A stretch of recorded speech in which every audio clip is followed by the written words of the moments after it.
My name's Ken and I'm a nunchuck instructor as well as a performer. And I wanted to create a video for all you YouTube fans out there that are looking to figure out how do you spin nunchucks. Now the style that I want to teach you is not going to necessarily be combat style. Wham, wham. We're not going to learn how to hit people with it, okay? The style that I want to teach you has more to do with like juggling and circus tricks and visually stunning moves that you can use to impress people or to create this fluidity of motion to make people wonder like, wow, how does he do that? So this style of spinning is meant to kind of fascinate and make people feel really good when they watch you. I'm also excited because I'm starting a new website called nunchakutricks.com. Now nunchaku is just another word for nunchuck, so if you're used to saying nunchucks, nunchaku is the same thing. It's nunchakutricks.com.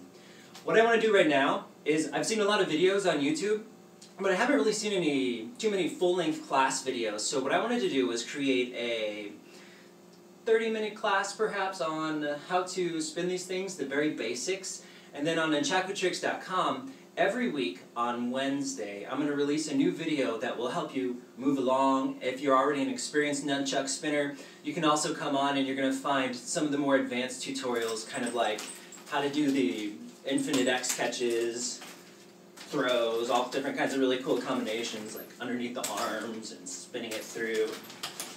But in this tutorial, what we're going to do is we're just going to go through the basics. Now, my favorite type of nunchuck is the fire chucks.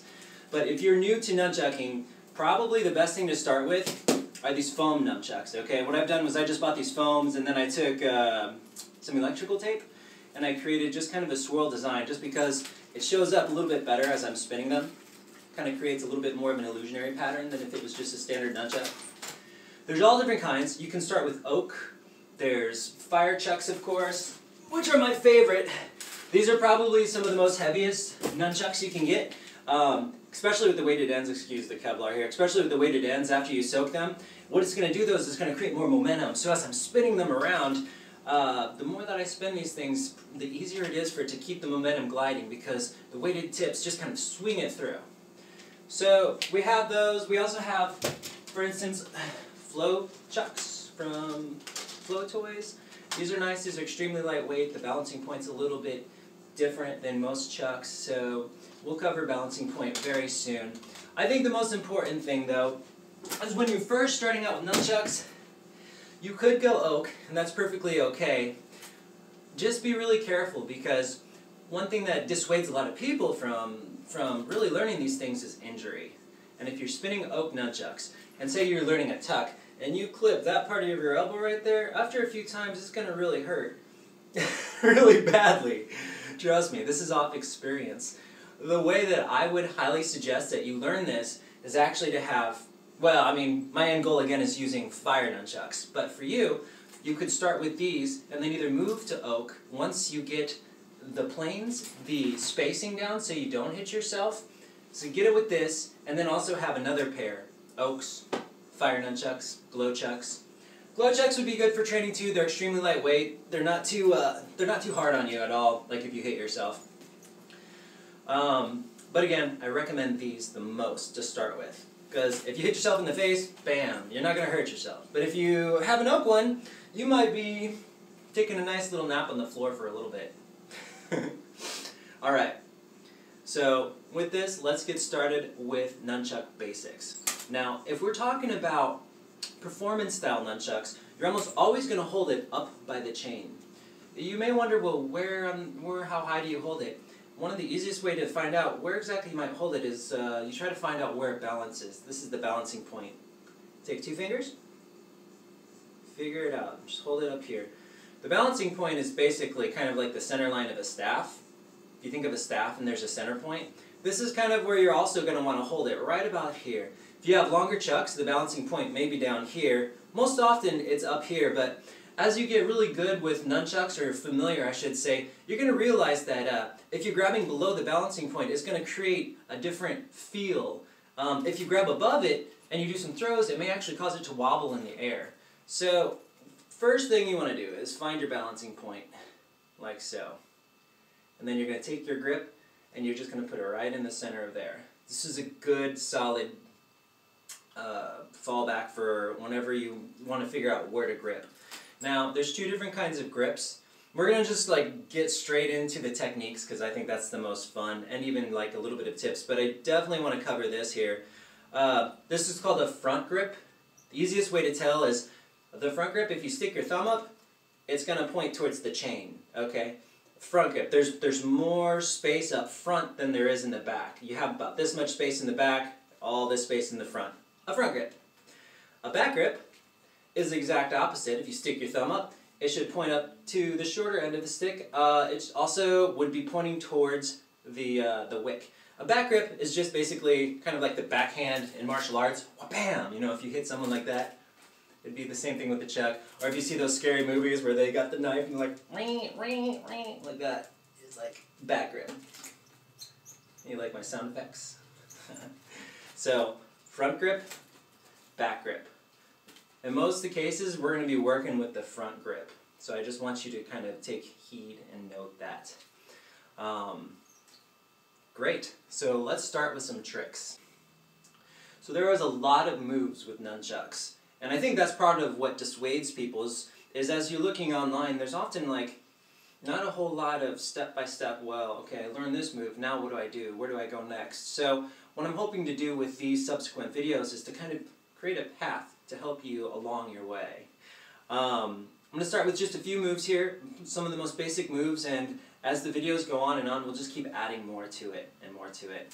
I'm going to start with just a simple concept. The concept is, this is a figure 8, and depending on where I stand, as opposed to the camera, is going to create a different effect. As if I stand here, if I stand here, or if I stand here. Here you'll notice it looks more like a circle. See? It's like I'm creating a circle here and a circle there. Circle here, circle there. Here, kind of looks kind of off. I can't quite describe what that is. Somewhere in between a circle and an X. And when I'm standing here, I'm creating an X pattern. Especially if these were on fire, if these were glowing, you're going to see these slashing X marks. So I think the first thing that I want to go over is, if you ever intend to be a performer, you want to be very aware of something called planes. A planes is like an invisible wall. Like if you were a mime, right now, this camera, as opposed to me, this would be the wall. This is the wall plane, right here. I kind of almost create a two-dimensional space, and I spin along this imaginary wall. So as I'm spinning, I create a lot of circles right here. See that? And you may wonder, well, how can I practice planes at home, or how can I make like this straight wall? Well, anytime someone is watching, wherever you're standing and wherever they are, you're going to imagine that you create this perpendicular wall right in between you two. So if you see that person, that's a line, and then you make a perpendicular wall across, and that's going to be like the wall that you're going to spin across.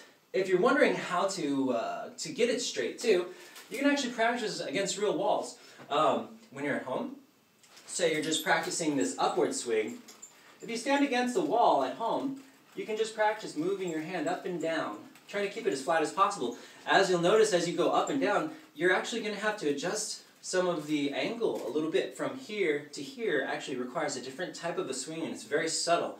And the only way to teach it, well, the best way to teach it, I should say, is to actually have a physical wall there. And as you get better and better, you can even try it in hallways where you have two very close walls and you have to keep it really tight. That will give you a little bit of an advantage when you are recording videos or when you're performing in front of people, because what they're going to see are these really elaborate, wonderful circles, unless you don't want to make circles, but then it's your choice and it's not up to randomness. Without being aware of your planes, you're never going to be quite sure if you're creating a circle or an X or something else that may somewhat look sloppy, even though it may not be at all. It just could be your facing. So, with that said, what we're going to do first is we're going to stand over to a corner, like this. For instance, I'm going to look this way. I'm going to take the nunchuck, I'm going to have a front grip. I'm going to touch the opposite side, right here. I'm going to touch the opposite side, so it's going to be my left waist. I'm going to tap it over here. I'm going to tap the right side of my waist. And I'll pull it up, like this. So, tap, tap. Now as I pull it up, my left hand is going to reach down here, and we're just going to try to grab it. Now again, we're going to try to grab it in the same point where we grabbed up top, okay? So our grip's going to be here. You can grab it down here. It's just, In the end, you're going to want to fine tune it until your hand gets very solidly, grabs it around the top of the chuck. Here. So we'll do it again. 1, 2, grab. Okay? It's actually going to be a simultaneous motion like that. 1, 2, grab. Now if you can't get to this grab yet, just practice pulling it down and up and catching. Down, up, catch. Down, up, catch. Are we really going to be tapping our hip? Not necessarily, but when you first start, you want to kind of get this feel. Once we grab it, our left hand is going to do the exact same thing as our right now. We're going to pull it over to the left side of our hip. I'm going to turn around just so you see. Then we're going to pull it up, and our right hand's going to grab it. So we can practice this a few times. Once I grab it here, pulls over to the right side of the hip, pulls it up, catches. Hip, up, catch. Hip, up, catch. I'm going to turn it this way. Hip, up, catch. Hip, up, hip, up. Now once you get this flow down, you could spend like 5-10 minutes just working this flow. Once you get it down, stop touching your hip. Now we're just going to roll it up like that.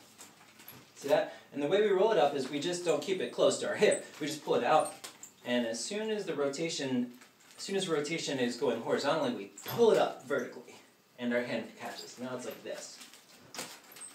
Across, up, across, up, across, up, across, up.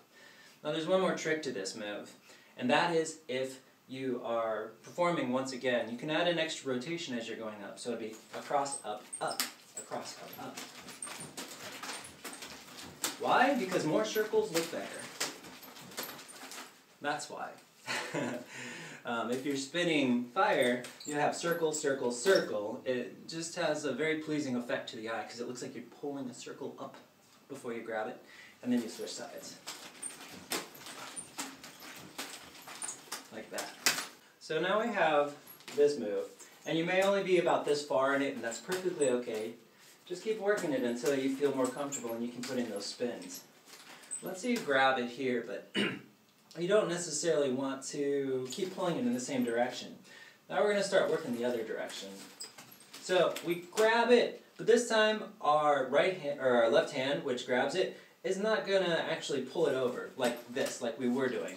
We're actually going to deflect it and redirect it back this direction. So we'll pull it up. Now all we're going to do is instead of taking it with our left hand, we're actually just going to release it, and our right hand's going to shoot it down. Now, as you're shooting it down, what you're actually aiming for is the bottom of your armpit. This is really important to know because you have this bone right here that you can hit, and it really hurts to clip it. So as you're shooting it down, pull your elbow out like that. So we catch, see how my elbow comes to the outside? There's no way I can smack that part of the elbow. Here's what it's going to look like. Boom. Okay? Just get used to feeling it, that catch, and then just hitting your armpit. This part right here hits your armpit. If you feel the chain hitting your armpit, keep trying it over and over again until you can feel this part, okay? Once you feel that, we're going to start off really slowly. We're going to sink our elbow down. Now you're going to wait until you feel that bounce in your armpit, at least until you can know how that feels, anticipate that feeling, and then you clutch it, and basically we're going to clutch it inward. So now we have here, these are the over-the-shoulder passes. Grab, clutch, boom. Have your left hand doing something interesting. Bam! You know? Anytime you stop the nunchuck, it's a perfect opportunity for you to do something with your body, or to turn, or to move. Just bam, turn, boom, and we're back. Bam, turn, you know? Or stop. Let the audience feel you, or just for your sake, give yourself a breather. You know, you change the tempo a little bit, and people find that really interesting, and you get a chance to make it more alive and more dynamic. So now we have this move and this move, right? I call this a shoulder tuck. How do you get out of the shoulder tuck? Well, this is one of my favorite ways to get out of a shoulder tuck. You pull it forward just a little bit. You'll notice that this creates a triangle right here. See this triangle? Your left hand is actually reaching inside of the triangle, and as you're slightly sliding it out, you're going to open up your armpit, let it clear, and it's going to push out like this. From here, we can go into something called figure eights, which we'll get into in a second, super easy. Or we can just pull it back out into a clutch, or a tuck. Clutches, tucks, I call them the same. Here's another interesting thing. You can practice both sides. So as you start coming out of this, you can shoot it up, go into a figure eight, and catch it with the other side. And do the exact same thing. Take your left hand and push it through. Left hand, push through, move, push through, catch, move, catch, catch, like so. Okay, so when I describe nunchucks, I usually like to say that you create like these patterns, okay? There's something called figure eights, and usually the figure eights go to the outside, to your left and to your right. And usually in the center are going to be more like rips and very circular centered movements that requires hand transitions. But once you go to the outside, it's more like a weavy figure eight X patterns. Doesn't always necessarily require two hands at all. That, and then we're in here and we're going to start working just like different hand transfers. And once we're back out here again, it's usually one hand doing some sort of figure eight. So keep that kind of theory in mind that we're going to create, if we were not to have nunchucks, we're creating big circles here. This one is kind of weaving. You're going to have two circles here, this side and this side. When we come back here, we have these two circles back here again. And we come here, it's just that one circle weaving back and forth between the front and the back. Figure eight is simply, if you take your arm and you just make a big long circle, it's pretty simple, a figure eight. You're basically making like a horizontal eight with your arm. Now, there's also a circle that goes behind you this way, like so. As you can notice, think of it like a clock, okay? And every time we hit, let's see, every time we're here and we hit 12 o'clock, it's gonna pull over to the other side of our body. Once we hit 12 o'clock, it pulls over to this side of the body. 12 o'clock, pulls over to this side. 12 o'clock. So just practice that. Every time you hit 12 o'clock, pull it over like you're slashing a sword. I'll stand this direction so you can see. Once we hit 12 o'clock, we're pulling it over to the other side of our body. 12 o'clock slash. Eventually you'll just be making these slashes, and it looks like an infinity sign or a sideways 8. That's exactly what you want. Now tighten it a little bit, like this. By the way, you will be burning yourself if you use fire nunchucks like this, because the fire would be like right underneath your arm. So that's when you start working something called wrist rolls, which is something that we'll be working on a little bit later. Here, here, here, here. Now we're going to stop, and we're going to turn it around, and we're going to do it on the other side. Slash, slash, slash, slash. We're missing a couple things, but that's okay. Right now we're working on the outside, these 2 points, the wings as I like to call it. We haven't worked the center yet, but we'll get to that soon. Now, we've got one that's slashing downwards like this at 12 o'clock. If you do the reverse, if your arm's moving in the opposite direction, it's going to be moving up at 6 o'clock and you're slashing upwards. Before, see how we're slashing downwards? If you're doing the reverse figure eight, it's slashing upwards like this. Up. So every time it hits 6 o'clock, it slashes up. 6 o'clock, up. So it looks like this. Or if we're going this direction, okay, for this direction, up, up, up. Now as you can see, there's a circle here and a circle here, and it's just crossing between these two circles, right? Every time we hit 6 o'clock, it pulls up, 6 o'clock, pulls up, 6 o'clock, pulls up, 6 o'clock, pulls up. Here's an interesting thing. If we pull it up at 6 o'clock, and once we hit 12 o'clock, we can turn 180 degrees, okay? And then we can reverse it. Let that sit for a second, okay? So what I'm saying is if I'm doing reverse here, we're going up at 6 o'clock. The moment I hit 12 o'clock, I can turn this direction, and now I'll do a regular figure eight at 12 o'clock. It'll move perfectly. So, I'm going in reverse. Every time I hit 6 o'clock, you know, I'm pulling over to the other side. There's 6 o'clock, pulling it over. Boom, we're at 12 o'clock. I can turn 180 degrees and just start working the forwards. Boom, boom. The opposite is true as well. If I'm crossing over at 12 o'clock while doing my regular figure eight, the moment I hit 6 o'clock, I can turn 180 degrees and go back to the reverse. This should give me this should give me access to both of these points while skipping the center point, okay? Which is going to be the next thing that we're going to get into. This may take some time to learn, but I'm telling you, this is like the core, because what you're doing is you're opening movement. You're opening your ability to be able to move across a room doing figure eights. Like, you probably may not be able to see this well, but you'll be able to move back and forth with figure eights all the way through, and once we add the wrist rolls, it's going to create so much flair and so much variety. Okay. So we got that basic concept down. You're going to want to be doing your figure eights to the outside, to your left and to your right. Now, none of these are hard set rules. These are just rules to help you get along, to kind of give you a foundation. You can break these rules anytime. If you do, though, I would say use a camera and explore and see where it takes you. Alright. There's a couple more things I want to go over for this class before we end. One is going to be the wrist roll. The wrist roll is probably one of the most important things in nunchucks. There's 4 different kinds. Okay? There's 2 that are very popular, and then there's 2 that are slightly a little bit more difficult, but definitely you'll want to learn in the future. The most important ones that you're going to want to learn is the front to back and the back to front. And basically, all that means is a front to back wrist roll starts in a front grip, and we roll it, and then we roll it into a back grip. And vice versa, you're in a back grip, you roll it, and you're into a front grip.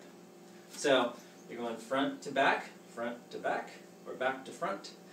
Of course, the other 2, which we'll get into later, is a back to back and a front to front, which is basically, let me just demonstrate. Here's a front to back, here's a back to front. The back to back can go infinitely, because you're just starting in a back grip and you're pulling it into a back grip, see? Back to back. And front to front, front to front. So the last 2 you can do infinitely, but they're a little bit more difficult, and also we want to get the back to fronts and the front to backs. Okay, because once we learn those, we'll be able to do figure eights, and we'll start adding back to fronts and front to backs, and what you'll end up with is a figure eight wrist roll. Alright, you want to learn that, right? Because, I mean, once you get that, everything opens up. So there's 2 ways that people get into the back to front or the front to back wrist rolls. I'm going to show you the way that I usually get into them, and I use them it's called a rip, okay? A rip is basically one hand creates the momentum for the other hand. Like in nunchucks, usually one hand is just creating the momentum for itself, like so. A rip, this left hand, for instance, is going to rip the momentum into it. So you're using one hand to create the momentum for the spin. So the back of your fist, to do a rip, you want the back of your fist, one, to be pointed up towards the sky, or your ceiling, and the back of your fist or the other should be pointed down towards the floor, like this. So here's ceiling, floor. The one that's pointed towards the floor, we're just going to pull it up, like this. Okay, this is step 1. You should see the chain go across the back of your fist, like that. Okay? Try it again. This one that's pointed towards the floor crosses the back of your fist. Okay. The moment it crosses the back of your fist, you're going to open your hand, and what's going to happen is the momentum pull is going to cause the opposite stick to actually roll in. So here's what it's going to look like in slow motion. I'm going to open my hand, and this stick is going to roll right into my hand, and I'm going to close it. From here, all I do is I twist my wrist 180 degrees, like this. Step 1. Step 2, open, let the other one fall in. Step 3, open, let the other one fall in, and twist your wrist up. And the hand that just pulled it upwards is now going to clasp down. It's 4 steps, okay? 1, 2, 3, twist it, and then 4, this hand grabs down. Watch my left hand now. Just goes up and comes down. Goes up, comes down. The reason why it goes up and comes down is because you'll be able to practice both directions in this way. So, left fist pointing down, right fist pointing up towards the sky. We're going to do it again here. Here we go. Pull up, grab. You'll notice immediately now my left fist the back of my fist is pointing up to the sky and my right's pointing down. So we've completely reversed the grip. So now it's turn for the right hand to do the same, and you want to start off again by just pulling the chain. Make sure you can pull the chain right over the back of the fist. And back. Back of the fist and back. Step 2, we're going to back of the fist and grab it, like that. Okay? So we're going to do it again, back of the fist and grab it.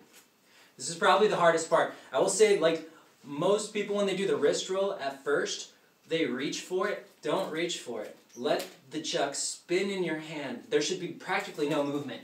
If I'm holding the chuck like this, here's what it looks like. Oftentimes what I see though is this. They're reaching for the chuck. They think the chuck is actually going to end up somewhere else, but it's not. Because the chain's wrapping across the back of your fist. It's actually, if we were to just hold it very still, you're going to see that this part will naturally fall on this part of the hand. What happens to a lot of beginners is they reach for it, they slide, they don't think that this part of the chuck is going to naturally fall into their hand. The moment it slides in their hand, they're going to have, what's going to happen is the chuck is either not going to like look straight like a stick, it may be like kind of awkwardly shaped, or it may just fly out of their hands. So don't reach for it, just open and close. Open, close. Just watch how straight this hand is. See how straight it is? It doesn't reach for it, otherwise chances are you're going to actually throw off what it's intending to do. Kind of a leap of faith. Have a leap of faith. Do it on both sides. Left, right. Left, right. These are called rips. Guess what? You can take your rips, and once you're done with the rip, you can go into your figure eights. So we'll do our figure eights here. Boom. We'll have to like bounce it sometimes, and then we can go to our rips. Like so. And then we're going to roll back, do our figure eights. Back to rips, back to rips, back to rips. Now, sometimes you can't, you'll grab it, like as you're doing a forward figure eight to your right, and if you grab it and both hands are facing up towards the sky, that's still perfectly alright. You can choose a hand and rip it up and you'll still have the same effect. Just make sure that your hand rotates over and grabs it again. To cover the other back to front and front to back, you don't use the other hand, you just spin it in a circle like this. I call this a circular spin.